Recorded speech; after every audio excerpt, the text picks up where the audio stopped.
오늘은 본문 말씀을 가지고 하나님과 화평을 누립시다. 한번 따라 하실까요? 하나님과 화평을 누립시다.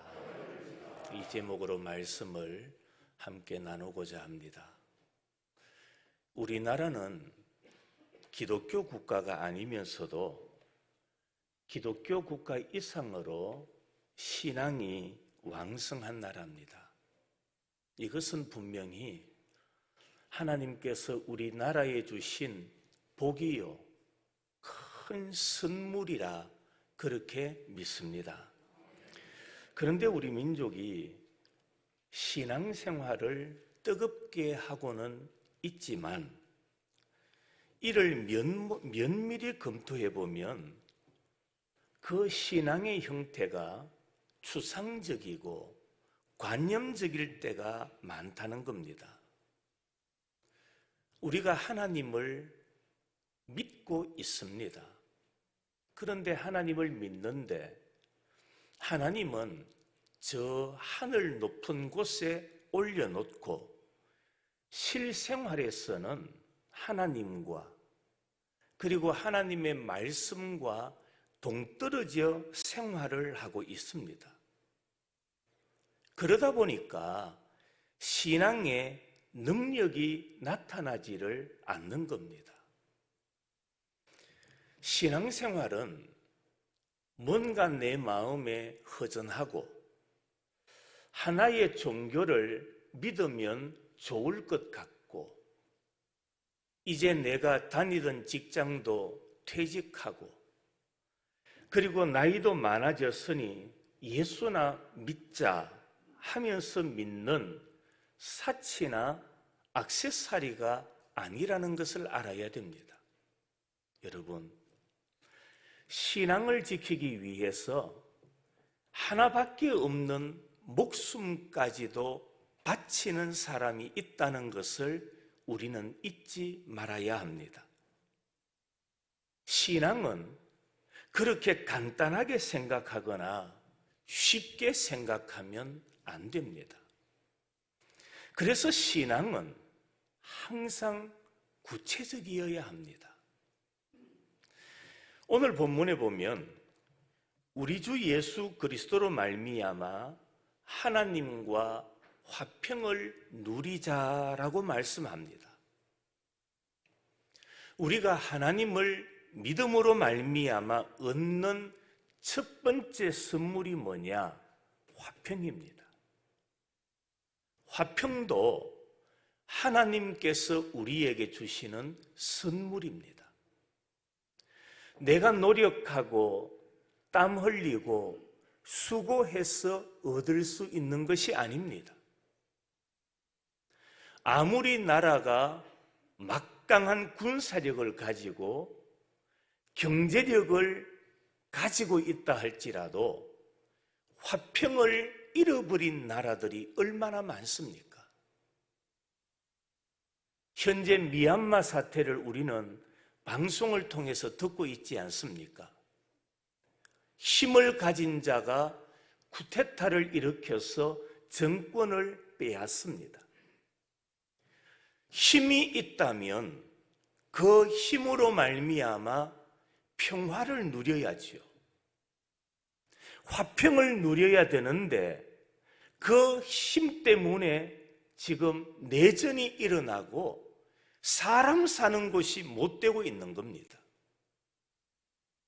그래서 화평이라는 것은 군사력으로 주어지는 것도 아니고 경제력으로 얻을 수 있는 것도 아닙니다.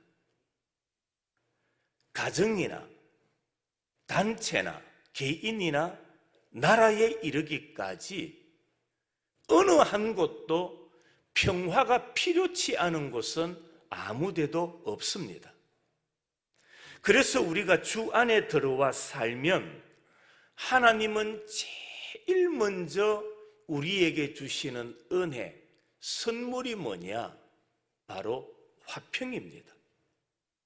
하나님은 이 화평을 우리에게 선물로 주십니다. 그래서 오늘 본문에도 보면 우리가 무엇을 누리자? 화평을 누리자라고 말씀하고 있습니다. 자, 그런데 우리가 이 화평, 신앙 안에서 화평을 누리려면 먼저 전제되어야 될 것이 하나 있습니다. 그것이 무엇이냐 하면 하나님과의 관계입니다. 하나님과의 관계가 바로 되어야만 우리 안에 화평을 누릴 수가 있는 겁니다. 다시 말하면 하나님과의 관계가 바르면, 하나님과의 관계가 올바르면 그 자체가 바로 화평입니다. 그러니까 하나님과의 관계가 무너지니, 관계가 깨어지니, 하나님의 말씀이 들려지지 않으니, 하나님의 은혜를 경험하지 못하니 내 안에 화평을 잃어버리고 빼앗기게 되는 겁니다. 탕자가 아버지 곁을 떠납니다. 자기에게 돌아올 분깃을 달라 하고는 아버지 집을 뛰쳐나가지요. 아버지 집을 나갔다라는 그 자체가 이미 화평을 뭐한 겁니까? 잃어버린 겁니다. 화평을 포기한 겁니다. 그때부터 이 탕자는 갈등의 생활을 하기 시작합니다. 숱한 외로움, 고독함, 갈등을 겪으면서 이 탕자는 무력하게 살아갑니다. 그러다가 번쩍 정신이 드는 겁니다. 내 아버지 집은 풍성하다라는 것을 깨닫고 아버지 집으로 돌아오게 됩니다. 아버지 집에 돌아왔을 때 아버지와의 관계가 뭐해집니까? 회복되어지기 시작합니다. 아버지는 아들을 깨끗하게 씻겨줍니다. 그리고 신을 신기고 새 옷을 입히고 그 손에 가락지를 끼우고 옛날의 아들로 다시 맞아들입니다. 이것이 바로 회복입니다. 이 회복과 함께 이전에 잃어버렸던 화평을 다시 얻게 되고 누리게 되는 겁니다. 오늘 본문에 보면 하나님과 화평을 누리자라고 말합니다. 여기 누리자, 화평을 누리자, 이 말에는 몇 가지의 뜻이 담겨져 있습니다. 하나님과 화평을 누리자, 이 누리자라는 말의 첫 번째 의미는 즐긴다, 향락한다, 그런 뜻이 담겨져 있습니다. 화평은 그냥 가만히 있거나 간직하고 있는 것이 아닙니다. 즐기는 것이고 향락하는 것입니다. 그것이 그 화평이 가치가 있는 겁니다. 우리의 신앙생활을 한번 돌아보십시오. 내가 하나님을 믿는다. 하나님을 믿는다는 것, 그것만으로는 우리가 완전한 행복을 누릴 수가 없는 겁니다. 하나님을 믿음으로써 내가 하나님과 뭐 해야 됩니까? 즐겨야 됩니다. 내가 하나님을 믿으니 그 믿음으로 하나님을 만나고 하나님의 음성을 듣고, 그래서 우리는 신앙생활이 뭐냐? 하나님과 늘 즐기는 삶을 사는 것, 이것이 진정한 신앙이라는 사실을 깨달아야 됩니다. 하나님이 내 집에 들어오시고 하나님께서 내 일터에 와 계시고 내 인생에 찾아오시고 내 중심에 오셔서 역사하실 때 비로소 나는 하나님과 즐길 수가 있고 하나님과 향락할 수가 있는 것입니다. 그렇기 때문에 신앙생활은 즐기는 생활이라는 것을 우리는 깨달아야 됩니다. 이걸 다르게 표현하면 우리의 신앙생활은 즐거워야 됩니다. 교회에 오는 것이 즐거워야 되고 기도하는 것이 즐거워야 되고 말씀을 듣는 것이 즐거워야 되고 하나님 앞에 찬양하는 것이 내 마음 중심에서부터 즐거워야 되는 겁니다. 왜요? 바로 하나님과의 교제는 바로 화평, 하나님과 즐기는 생활이기 때문입니다. 성도 여러분, 날마다 하나님과 화평을 누리는 우리 성도들이 되시기를 주님의 이름으로 축원합니다.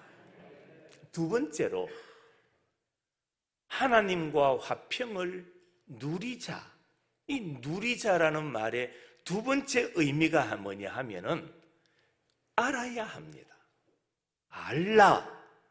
알아야 한다. 바로 그 말입니다. 우리의 즐기는 힘이 어디서 오느냐 하면 뭔가를 알 때에 주어지는 겁니다. 알면 즐거워지는 거예요. 공부도 즐거워야 돼요. 알면 즐거워지는 겁니다. 신앙생활도 하나님을 알아가야 돼요. 하나님을 알아가면 내 마음속에 신앙의 즐거움을 얻을 수가 있고 누릴 수가 있는 것입니다. 자, 그러면 우리가 무엇을 알아야 할까요? 우리가 그리스도인이라면 무엇을 알아야 되느냐? 그것은 바로 예수 그리스도의 십자가입니다. 십자가를 알아가야 됩니다.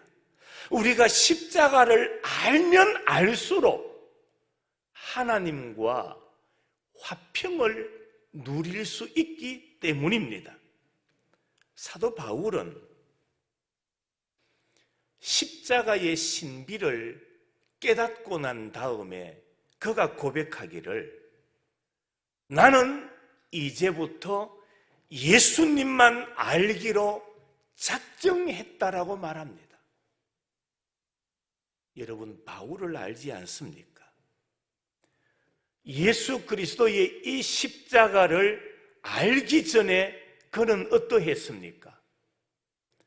예수 믿는 사람들을 잡아 죽이는데 열정을 쏟았던 사람입니다. 그런데 예수님을 알고 난 이후에 그는 변화됩니다. 그는 새로워집니다.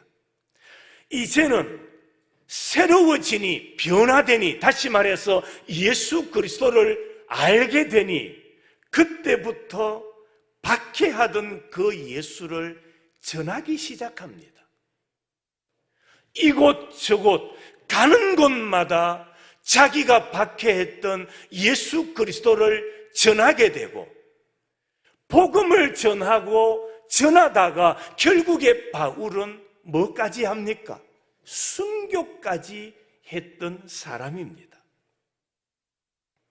그래서 우리는 예수 그리스도의 십자가의 길, 십자가의 도를 깨닫는 것이 축복입니다.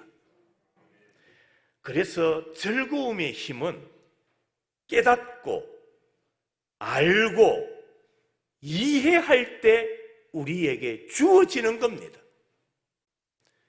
하나님의 말씀을 들을 때 깨달아야 됩니다. 알아야 됩니다. 이해가 되어져야 됩니다. 그럴 때 우리는 말씀의 즐거움을 누릴 수가 있는 겁니다.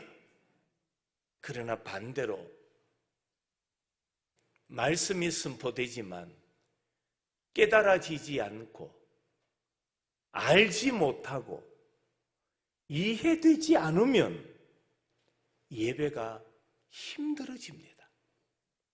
예배가 지루해집니다. 세상에 그 무엇보다도 힘들고 어려운 게 예배가 되어버리는 겁니다. 그러나 여러분, 예배가 즐거워지기를 원하십니까? 하나님의 말씀이 깨달아지고 알고 이해되는 은혜가 있기를 주님의 이름으로 축원합니다. 말씀을 깨달으면 즐거워지는 겁니다. 하나님의 말씀을 알면 알수록 내 마음은 즐거움으로 가득 차게 됩니다. 읽어도 알지 못하던 깨닫지 못하던 하나님의 말씀을 들음으로 이해가 될 때에 내 마음에 하나님이 주시는 즐거움이 풍성할 수가 있는 겁니다. 그래서 우리 그리스도인들은 고난이 주어져도 기뻐하고 환난 속에서도 오히려 즐거워할 수가 있는 겁니다. 그 이유가 뭡니까? 오늘 4절에 보니까 알미로다라고 말씀합니다. 알미로다, 이 말씀 때문입니다. 그렇습니다. 우리는 알기 때문에 즐거워하고 알기 때문에 기뻐하는 겁니다. 사람이 안다는 것과 모른다는 것 사이에는 굉장한 차이가 있습니다. 알아야 믿을 수가 있습니다. 알아야 내 믿음이 자라날 수가 있습니다. 그러나 알지 못하면 성장할 수가 없고 성숙할 수가 없는 겁니다. 아무리 설알인 환난이 주어져도 그 환난의 의미를 알고 있으면 그 환난이 오히려 우리에게 즐거울 수가 있는 겁니다. 왜 신앙인들이 환난 앞에 주저앉아 버립니까? 왜 환난이 주어질 때 원망과 불평이 많아질까요? 그 이유는 그 환난의 의미를 알지 못하기 때문에 그렇습니다. 부모가 자식을 혼냅니다. 꾸중을 합니다. 어떨 때는 회초리를 들 때도 있습니다. 그때 자식의 마음이 중요한 거예요. 자식이 오늘 아버지께서 어머니께서 이렇게 혼을 내시고 꾸중하시는 이유는 바로 나를 사랑하시기 때문이다. 그것을 깨달으면 그 꾸중은 아무런 문제가 안 되는 겁니다. 그런데 그 의미를 모르니까, 의미를 깨닫지를 못하니까 아버지가 미워지고 어머니가 미워지고 부모와 자식 간의 관계가 멀어지는 겁니다. 오늘 성도들에게 주어지는 환난도 똑같습니다. 하나님께서 왜 나에게 이런 환난을 주실까? 하나님께서 우리 민족에게 왜 이런 어려움을 주실까? 그 의미를 안다면 우리는 그 환난 때문에 낙심하는 자가 아니라 그 환난으로 하여금 도리어 기뻐할 수 있고 즐거워할 수가 있는 것입니다. 그래서 성경에서는 화평을 뭐 하자라고 말합니까? 누리자라고 말씀하고 있습니다. 그렇습니다. 화평을 누릴 줄 아는 사람은 환난 속에서 사랑의 의미를 깨닫기 때문입니다. 못 배워서 그랬을까요? 아닙니다. 환난의 의미를 알기 때문에 기뻐하는 것입니다. 여러분, 화평을 알아가시기를 바랍니다. 그래서 이 화평을 날마다 예수 그리스도 안에서 누리며 살아가는 여러분들이 되시기를 바랍니다. 마지막 세 번째로, 화평을 누리고 즐기려면 우리는 볼 줄 알아야 됩니다. 다시 말하면 영적으로 볼 줄 알아야만 화평을 알고 화평을 누릴 수 있는 것입니다. 오늘 2절 말씀에 하나님의 영광을 바라고 즐거워하느니라. 자, 화평이라는 것은 현재적인 것만이 아닙니다. 화평은 현재도 즐겁게 만들어 주실 뿐만 아니라 극히 미래적입니다. 그 대표적인 인물이 성경에 소개되고 있는데 스데반입니다. 자, 여러분, 스데반을 한번 생각해 보십시오. 그는 돌에 맞아 죽어가면서도 웃음을 잃지 않습니다. 웃으면서 돌에 맞아 고통 가운데 죽어가면서도 그는 웃으면서 죽어갑니다. 그 이유가 뭘까요? 어떻게 돌에 맞으면서도 그 얼굴에 웃음을 가질 수 있었을까요? 그것은 바로 스데반이 본 것이 있기 때문입니다. 세상 사람들이 육신의 눈으로 볼 수 없는 그 영원한 하나님의 나라, 하나님과 함께 영원히 살 그 나라를 보았기 때문에 스데반은 돌에 맞아 죽어가면서도 얼굴에 화평을 누릴 수가 있었고 웃음을 가질 수가 있었던 것입니다. 미래적이고 내세적인 화평을 보았기 때문에 돌에 맞으면서도 그는 화평을 가지고 그 화평을 누릴 수가 있었던 겁니다.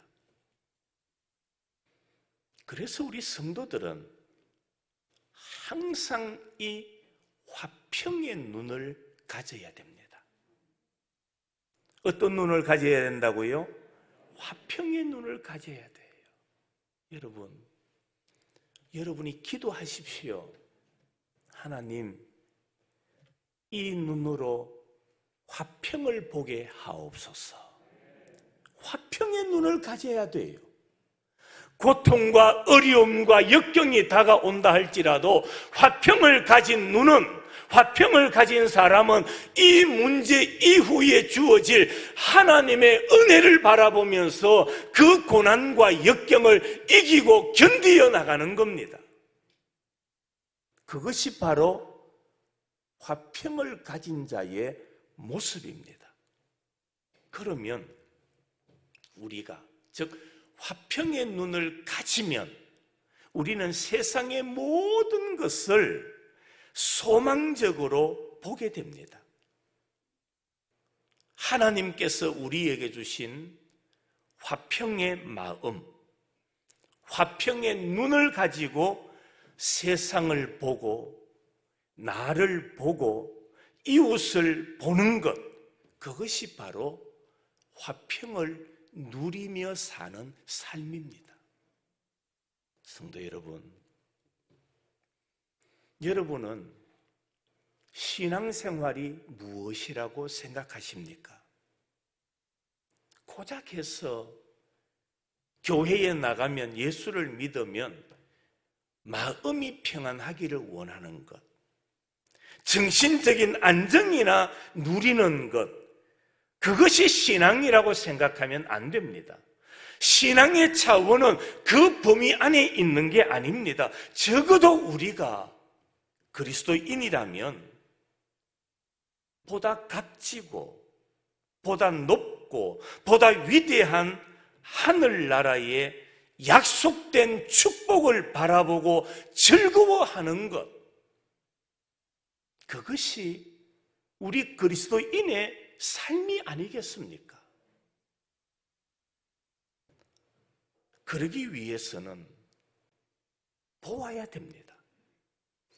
보고 알아야 즐길 수가 있고 향락할 수가 있고 누릴 수 있는 겁니다. 그래서 오늘 성경에서는 우리에게 하나님과 화평을 누리라, 그렇게 말씀하고 있는 겁니다. 성도 여러분, 여러분은 하나님이 어떤 분이라고 생각하십니까? 하나님은 저 높은 곳에 계시는 분이다. 하나님을 저 높은 곳에 그냥 올려만 보는 그런 신앙인이 아니라 우리는 내 가운데 찾아오셔서 내 안에서 살아서 역사하시며 오늘도 우리의 생각과 삶을 이끌어 가시는 인도자가 되심을 믿으시기를 바랍니다. 우리의 신앙이 하나님은 저 하늘에 계시는 분이다라고만 생각하니까 신앙이 아무런 힘이 없는 겁니다.